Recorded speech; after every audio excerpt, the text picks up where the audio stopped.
My name is Ava Kincaid, 32, and I was standing under the hot wash of stage lights in the base theater, alone, while a senior NCO read my promotion orders to the U.S. Army. No cap and gown, no alma mater hymn. This was a pin-on, the kind of ceremony where you keep your chin level, your boots polished like mirrors, and pretend the row of reserved seats with your family's name cards isn't a neat line of empty. Pride hit first. Then the kind of hollow that echoes. Back in my apartment, I hung my dress blues with the care you give a flag and swapped into sweats. When I opened the leather folder that held my certificate, a plain white envelope slid out. Definitely not Army issue. Before I could tear it open, my phone lit up like a flare. 51 missed calls. My family had chosen my kid sister's bridal shower over my promotion and then discovered, too late, that ceremonies don't pause for anyone. If you're watching, drop where you're tuning in from and hit subscribe. I'll tell you exactly how this unraveled. I'm the middle of 3 sisters, the one who learned early to carry her own ruck. My older sister, Celeste, 35, is a star attorney in New York. The headline act my parents loved to introduce at every cocktail thing. Celeste just won another case. Dad would beam while I worked the perimeter, quiet and useful. My younger sister, Lena, 28, is the family favorite on a different axis. Charmed, styled, and coddled. She works in fashion, mostly because it looks good in photos. She was preparing to marry Evan Pierce, son of a very wealthy man, and according to my mother, their wedding would be the social event of the year. My father, Graham Kincaid, 62, runs a construction company and treats expectations like a laser level, perfectly straight but somehow never resting on me. Celeste got the admiration. Lena got the indulgence. I got the occasional nod when ignoring me would look bad. My mother, Marina, 58, is an event planner who runs our family calendar like a command post. Holidays, birthdays, Sunday dinners. Every timeline color-coded, every detail rehearsed. She can orchestrate an entire ballroom and still forget her middle daughter is standing right beside her. With Celeste, it's always been cold air and tight smiles. A quiet contest that started when we were kids. If I edged her on exams, she'd give me that narrow look. Part of me enjoyed proving I could. Lena, it's different. I love her truly. But to her I've always been background. Useful for, can you fix this? Texts and easy to forget by next week's brunch. I was that kid who stacked report cards full of A's. But at home those got eclipsed by Celeste's debate trophies or Lena's recitals. When I was 15 I was selected to play a piano solo at a citywide youth concert. I practiced until my fingers ached. I walked on stage, scanned the crowd, and saw our row empty. My family had gone to Celeste's tennis tournament. Later Mom squeezed my shoulder. You're so independent, honey. Celeste needed our support. Translation received. Years later, when I completed ROTC and took my commissioning oath, only my mother showed, and she left halfway through to help Lena prep for a fashion internship interview. You understand, don't you? This is a big opportunity for your sister. She missed the moment the gold bars touched my shoulders. Service became the one place that made sense. I funded my master's work through Army programs and midnight shifts, dove into computer science and AI because I loved the grind, the puzzles, the stakes, the way the work actually mattered. In the cyber world I finally felt seen. Colonel Victor Hale, 58, head of a research unit that scares acronyms into behaving, pulled me aside after a briefing. Kincaid, your problem solving is different. Don't lose that. For once, someone valued my brain without comparing it to a resume that wasn't mine. 8 months before my promotion, Lena got engaged. The family chat detonated, confetti gifts, champagne emojis, a flood of timelines. Mom declared the bridal shower an all-day affair at an exclusive resort. Spa packages, tasting menus, designer gifts. I checked the date and felt my stomach drop. It was the same Saturday as my pin-on ceremony, 1,400 hours, printed on the base schedule and the shared family calendar I'd updated at the start of the year. 2 months out, I mailed formal invitations with gate instructions and RSVP details. Mom's voice on our weekly call was tepid. Oh, it's the same day as Lena's shower. We'll try to work something out. Dad murmured, we'll see what we can do. Celeste suggested splitting the day, maybe they'd swing by late. 1 week before I called for a straight answer. Mom, will you be there on Saturday? Ava, sweetheart, I'm trying, but the shower starts at 11 and your ceremony is at 2. That's right in the middle of everything. Maybe your father can slip away for an hour. I swallowed it like a batami. Got it. So I left room for hope. I pressed my blues until the creases could cut paper. I booked a table for 5 at a small place near Post. I even reserved a block of seats in the theater with our name cards, neat as formation. And that's how I ended up on a bright stage, saluting an empty row, a mystery envelope burning a hole in my folder, and a phone full of calls that came after the only moment I'd asked them to show up for. The night before my promotion, I lay on my back staring at the ceiling, drifting between hope and hard cover. This time will be different, I told myself. They'll show up.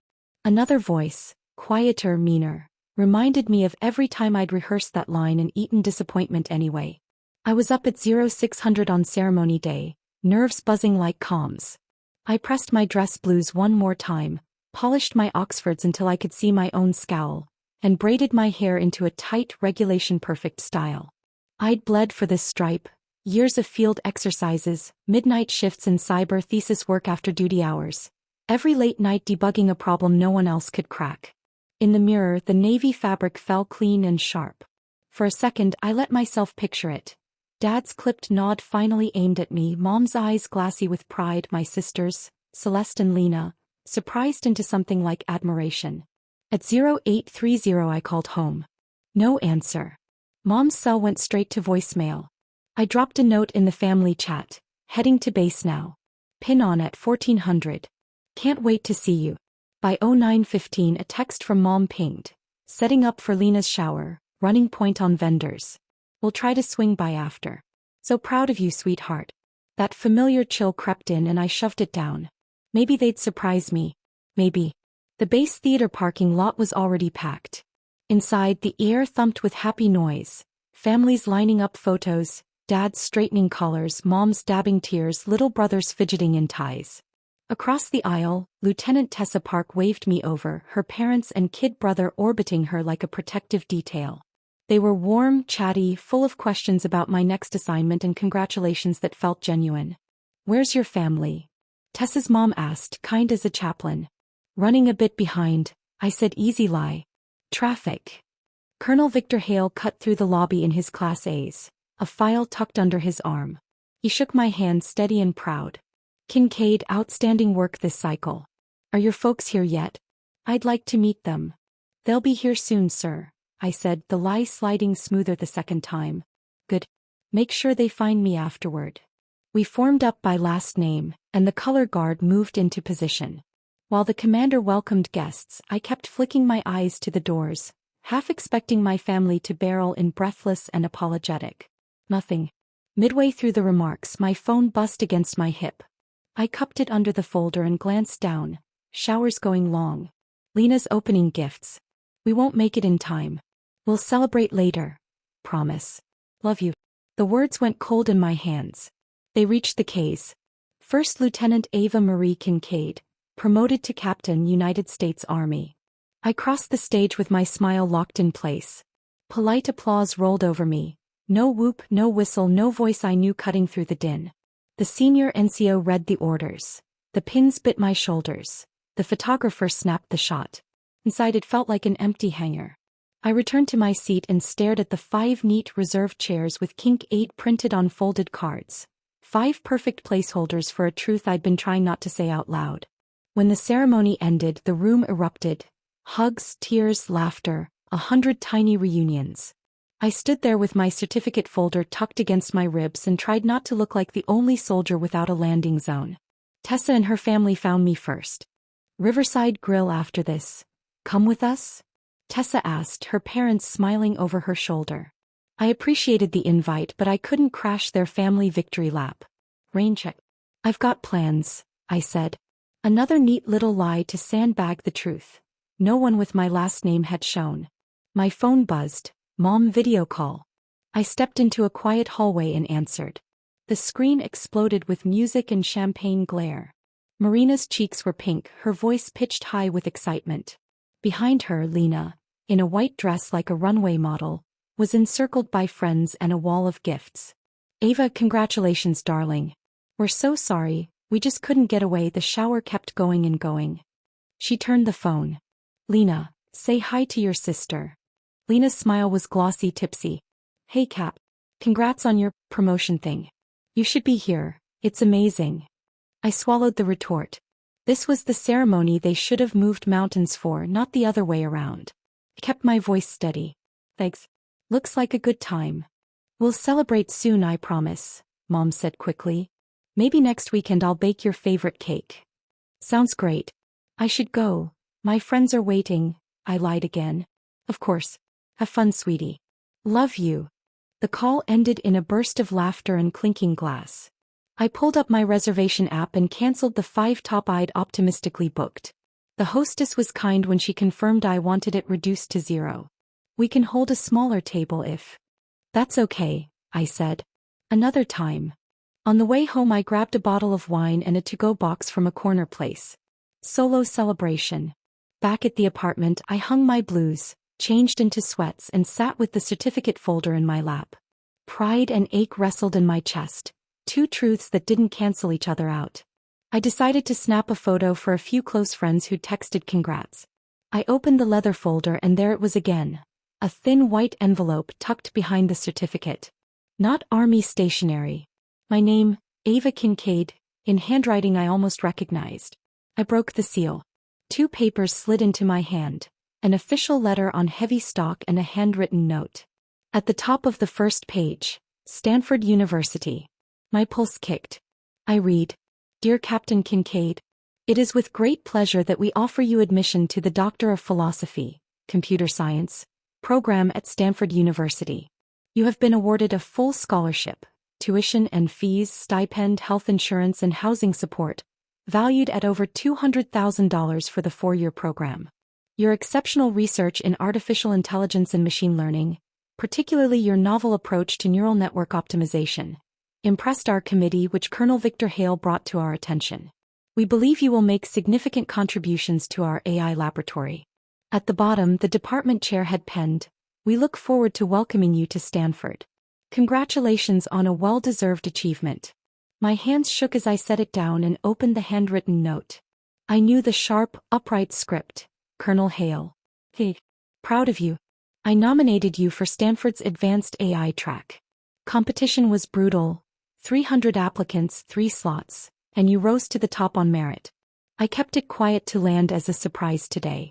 I also called your family to tell them they raised a brilliant daughter. I pushed hard for the full package, but you earned every penny. This is a once-in-a-career opportunity. Take it and run. Hale. I stared at the pages. Stanford. Full ride. The AI lab. Bigger than anything I'd let myself imagine. The weight of the moment pressed in, joy, relief, disbelief. Then one line in Hale's note snagged me. I called your family. My mind jumped to the earlier stack of notifications, 51 missed calls, and the fresh ones lighting up now. Mom had called 5 more times. Graham twice. Even Celeste. The rarest of occurrences. I hovered over the screen, torn between the kid who wanted to be seen and the officer who knew exactly why they'd finally looked up. On the 5th ring I answered. Ava. Mom's voice was breathless, all fizz. We've been trying you for hours. Did you read the letter? Why didn't you tell us about Stanford? No, sorry we missed your ceremony. No recognition of the 5 empty chairs. Straight to the brand name. I just found it, I said evenly. It was tucked in my folder. That's amazing news, she gushed. Your father and I are so proud. A full scholarship to Stanford. Why didn't you tell us you were applying? Marina was breathless. I didn't apply, I said. Colonel Hale nominated me. It was a surprise to me too. Well, it's incredible. We're coming over right now. I sat up. What now? What about Lena's bridal shower? Oh, we've put that on hold. This news is much more important. We'll be at your place in 30 minutes. My brain stalled. They couldn't break away from my ceremony, but Stanford snapped their compass north to me. It's almost 2100, I said weakly. This can't wait until tomorrow. We're already on the road. Your father's driving and we've got champagne. This calls for a celebration. She hung up before I could respond. I set the phone down and stared at the quiet apartment. Neat, squared away, just not staged for a full Kincaid invasion. More than that, I wasn't staged for it. The pin-on was still a raw wound under the pride. They expected me to switch to smiles because a brand name finally landed next to mine. A text from Celeste lit the screen. Heard the news. Stanford. Seriously impressive, sis. See you soon. Celeste never visited. Not once. I looked back at the letter, trying to catch the pure hit of joy I'd felt before their attention arrived with sirens. This was my win. I wasn't going to let conditional applause rewrite it. I called my best friend, Tessa Park. You're not going to believe this, I said and told her everything. 30 minutes later, the family didn't even wait to reach my building. They video called from the SUV. Mom and Graham in the front. Celeste, Lena and Evan crammed into the back. Lena was still in a white shower dress, jaw set in a way I knew too well. Through the rear window I could see guests milling at the resort where they'd put her party on pause. Show me the letter, Dad said, flushed with excitement I'd never seen pointed at me. I held the Stanford sheet up to the camera. He squinted. $200,000. Full scholarship. That's my girl. Mom crowded the lens. My brilliant daughter. Always knew. Stanford. Wait till I tell the Ellisons. Their son only got into Berkeley. Celeste leaned forward, surprise shading into something sharper. Stanford.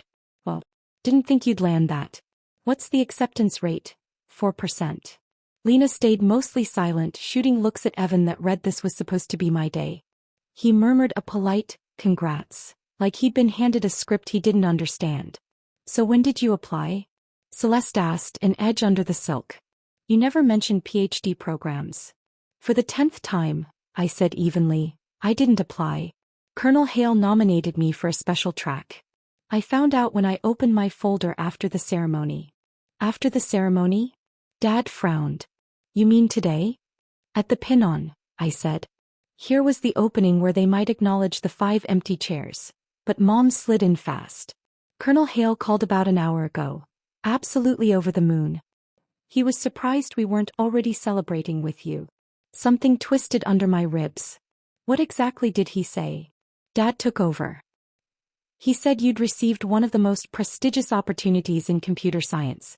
Called it once in a lifetime. Said you were one of only 3 selected nationwide. 3 out of how many? Celeste asked, genuinely impressed for once. 300, Mom answered, proud like she'd been tracking my work for years. But why didn't you tell us you were being considered? She pressed. Because I didn't know, I said, keeping my voice level. It was a surprise to me too. They weren't hearing the part where they'd missed the ceremony. In their minds, Stanford erased the empty row. The realization landed hard. I was worth attention only when a marquee name flashed beside me. So what actually happened with the colonel? I asked. Mom jumped in. He called your father's cell during Lena's gift opening. Said he couldn't reach you, so he tried the family contact from your ceremony RSVP. He wanted to congratulate us on raising such a brilliant daughter. Dad beamed. Said your research was revolutionary, something like that. He was surprised when we mentioned the bridal shower. I pictured Colonel Hale's face when he realized my family had skipped my pin-on. The thought of him standing up for me when they didn't put heat behind my eyes. And then what? I asked, though I already knew. Once we understood how significant this is, we knew we had to celebrate immediately, Mom said as if it were self-evident. So you just left Lena's shower? I couldn't keep the disbelief out of my voice. Lena finally snapped. Yes, they did. In the middle of everything. The caterers are still there, guests are confused, and we're driving to your apartment because apparently Stanford outranks my engagement. Lena, don't be selfish, Mom scolded. This is a tremendous achievement for your sister. Selfish. Lena's voice spiked. You planned this for months and you cancel halfway because Ava got into some program? Couldn't this wait until tomorrow? There it was, the old family formation. Mom defending one daughter to another. Dad uncomfortable at the wheel. Celeste cataloging the drama like a case file. Evan murmuring calming nonsense. The only new variable was which daughter Mom chose to defend. We'll reschedule the rest of your shower, sweetheart, Mom said, softer but firm. But this is big news for Ava. You should be happy for your sister. Lena rolled her eyes and went quiet. The SUV hummed on toward my building, carrying a family that could sprint for prestige but couldn't be bothered to march for me. Graham pivoted fast. We should do this right for Ava. A proper celebration this weekend. Big turnout. Neighbors, my crew from the firm, your university folks. Mom, Marina. latched on like it was a brief she'd been waiting to file. Saturday evening. Catered. I'll start the guest list tonight. Celeste chimed in.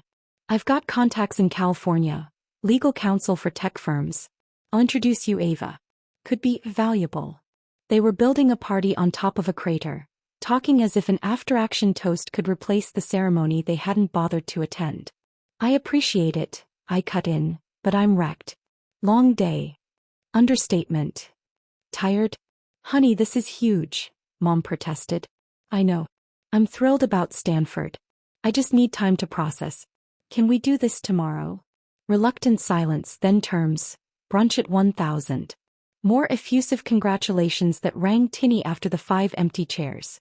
I set the phone down, feeling wrung out. An hour ago that letter had been pure oxygen. Now it tasted a little like someone else's perfume. I called Tessa.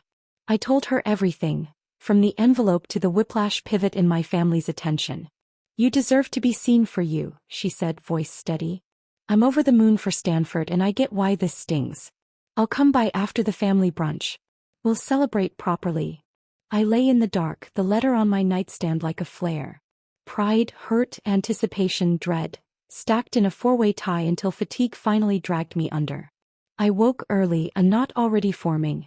I squared away the apartment even though it was already inspection ready. At 1000 sharp, a hard knock. I opened the door to my whole family dressed like they were walking into a gala. Dad carried flowers and a bottle. Mom bore an elaborate cake. Congratulations, Stanford scholar, in looping script. Celeste held a neatly wrapped box. Lena hovered by the door, posture telegraphing I object. There she is, our Stanford girl. Dad boomed, hugging me like it was a new skill. They flowed inside. Mom took command of my space, found a vase I didn't know I owned, staged the cake and champagne on my tiny table. Cozy, she said in a tone that meant upgrade. You'll have graduate housing, of course. Much more suitable for a doctoral candidate. Celeste handed over the gift. For California. Inside. A designer handbag that cost more than my monthly rent, tag still attached like a receipt of generosity. It's lovely, I said, setting it aside. Dad popped the cork. A toast to Ava. Stanford University. He laughed, pleased with himself. Who would have thought our middle daughter would land something this prestigious? The phrase burned on impact. Had they really expected so little? Mom slid straight into ops mode. Saturday evening, 50 guests? My charity caterer can do it. We'll send invitations today. Already texted some Silicon Valley contacts, Celeste added. They're interested in meeting you. One's top counsel at a major tech company. At last Lena looked up, voice sharp. Are we rescheduling the rest of my bridal shower, or did everyone forget? Of course, sweetheart, Mom soothed. Maybe next weekend. My wedding is in 3 months, Mother. We don't have unlimited weekends. No one mentioned the pin-on yesterday. No one said they were sorry they'd missed it. In this room, the ceremony might as well have never happened, completely eclipsed by a single word on embossed letterhead. Something in me clicked off safe. I'm glad I finally qualify for your time, I said, voice steady even with heat building under my ribs. Silence landed. Dad lowered his champagne flute, brow furrowed. What do you mean? We've always been proud. Have you? I met each set of eyes. Because yesterday not one of you showed up to my pin-on. Not one. And since you walked in here, no one has even mentioned it. Mom's smile thinned. Ava, don't ruin this moment. We're here to celebrate Stanford. Exactly my point. It takes a Stanford letterhead for any of you to notice me. Where was this energy yesterday? Or at my commissioning? Or at any point in my career? Celeste looked down. Lena blew out a dramatic sigh. Here we go again. This is why you make everything complicated. Complicated, I repeated. Wanting my family to show up for the important moments is complicated. Dad tried the peacekeeper tone. You've always been so independent, capable. We didn't think you needed the same level of support as your sisters. That's the excuse? I was too capable. I shook my head. You skipped my piano recital at 15 for Celeste's tennis match. Mom left my commissioning halfway through to prep Lena for an interview. And yesterday, my promotion, you picked a bridal shower. You're being unfair, Mom protested. We're very busy. We can't be everywhere.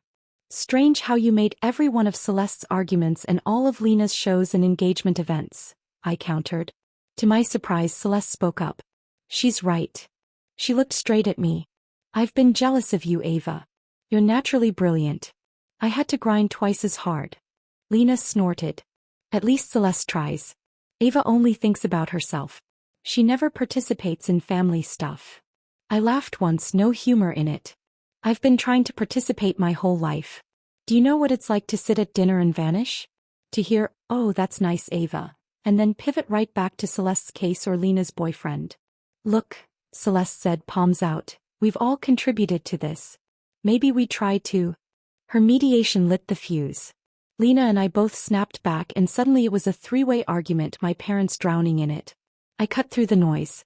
Do you have any idea what it felt like to stand alone on that stage while everyone else got hugged and cheered, staring at 5 empty chairs with our name on them?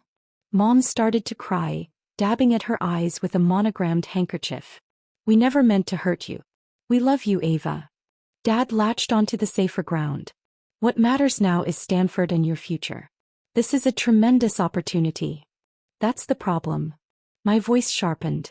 You care about prestige, not me. If Colonel Hale hadn't called, would any of you even remember there was a ceremony yesterday? The quiet that followed answered for them. Celeste's face softened with something like remorse. Lena stared at the floor. My parents traded guilty looks. I'm going to Stanford, I said, calmer now. For me? I don't want a blowout party. I'm not interested in 50 people who never cared suddenly pretending they're invested. Ava, please, Mom began. I need time and space, I cut in. I appreciate your excitement. It doesn't erase years of being sidelined. Lena was first out the door, muttering about everything always being about me. Celeste hesitated, torn, then Dad, voice smaller than I'd ever heard it, said, maybe we all cool down. Talk in a few days. They gathered their things, celebration evacuated from the room. At the threshold, Mom turned back, hugged me tight and whispered, I'm sorry. I truly am. I stood stiff in her arms. Too little too late. When the latch clicked, I slid down the door and finally let it hit. Anger, hurt, and a strange relief braided together. For once, I hadn't just shouldered the ruck and kept marching. I'd drawn a line. The next morning I called in sick to the lab. Turned off my phone. Walked the park until the tightness eased. I ended up at my corner coffee shop, the place where I wrote half my thesis. Neutral ground. Tessa Park spotted me and came over, worry written all over her face. There you are. You okay? I gave her the short version of the brunch detonation. I finally said what I've swallowed for years, I finished. Now I don't know what happens next. Tessa squeezed my hand. You deserve attention for who you are, not just the shiny logos. I'm over the moon for Stanford, but I get why this hurts. She hesitated, then added quietly, I'd give anything for one more messy argument with my mom.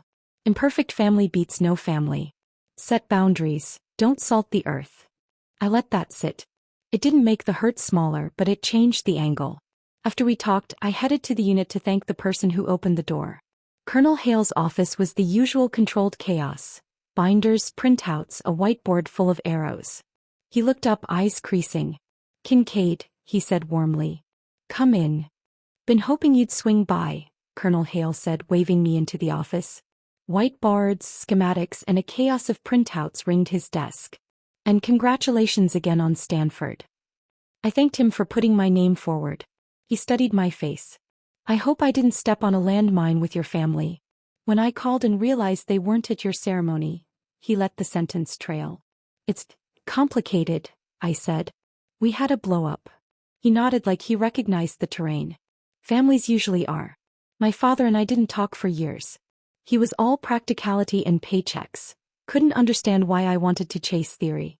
We reconciled eventually. I had to learn 2 things. That he showed support in ways I didn't recognize, and that boundaries don't have to mean burning the bridge. His words echoed what Tessa had told me. I carried them out with me like orders. That evening I powered my phone back on. A flood of messages hit and one stopped me cold. An email from Graham. He doesn't write emails. Ever. He said he wasn't good at emotional conversations, so he'd try this instead. He apologized, plainly without hedging, for letting me feel invisible. He admitted he'd labeled me the strong one, and used it as an excuse to show up less. He wrote that he'd always been proud of me, long before Stanford, and that he'd failed to say it. Then coffee? Just us. No mom, no sisters. I want to do better. It felt sincere, and also born of a crisis I'd had to detonate. Still, it was more than I expected. I agreed. We met at a neutral cafe midway between our homes. The start was awkward, like two people learning a new language. He went first. He'd thought Celeste needed bolstering and Lena needed steering, and that I'd do fine without either. I told him I wasn't fine. I was overachieving to get noticed. He looked stricken in a way I'd never seen. He apologized for all of it, every missed milestone, and then surprised me. Family therapy. Your mother and I need to fix things. All of us do, he said. I believed him cautiously. Later in the week, Celeste called. No pleasantries.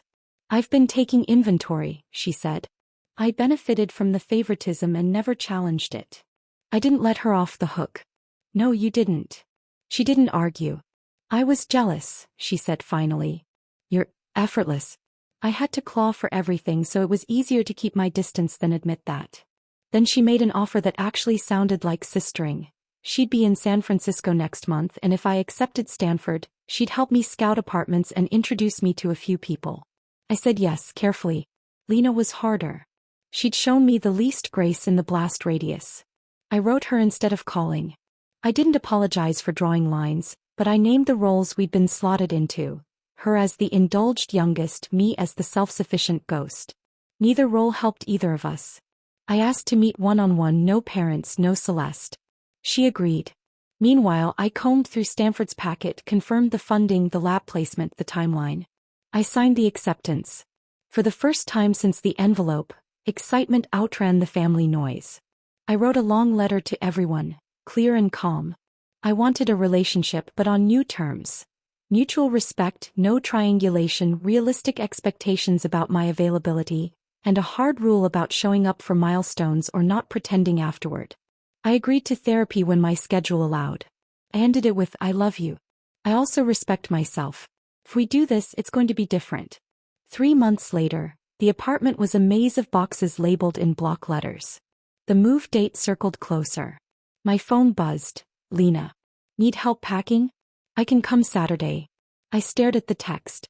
We'd met twice, awkward coffees that softened into something almost real, but this was new. Saturday works, I replied. She arrived right on time in jeans and a t-shirt instead of her usual curated outfits. The first hour was quiet work. Books, mugs, bubble wrap. Then the rhythm loosened something. I always thought you didn't like me, she blurted, swaddling a mug in newsprint. I looked up. Really? I only ever felt invisible to you. She shook her head. I looked up to you. You were so capable. But you felt far away, like you didn't have time for me. That's not how it felt on my side, I said. I was the outlier. You were the princess. Everyone adored you. We kept packing and unpacking, not just the apartment. We mapped our childhood like an old battlefield, marking where stories diverged. For the first time I saw the grip of her role.